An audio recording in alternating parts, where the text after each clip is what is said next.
Для очищения поверхностей на кухне я использую вот этот универсальный спрей, тряпочку и просто таким образом распыляю спрей и протираю.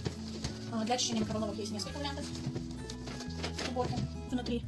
Это может быть либо с помощью спрея также, таким образом.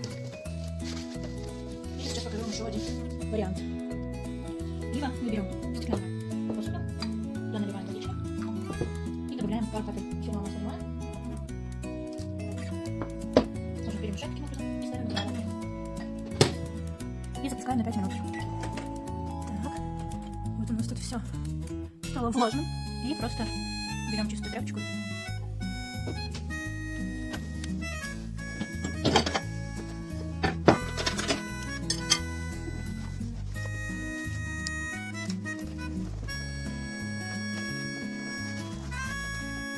если почистоте вам недостаточно, можно сделать вот такое средство с содой и эфирным маслом лимона. Я вам скидывала видео выше.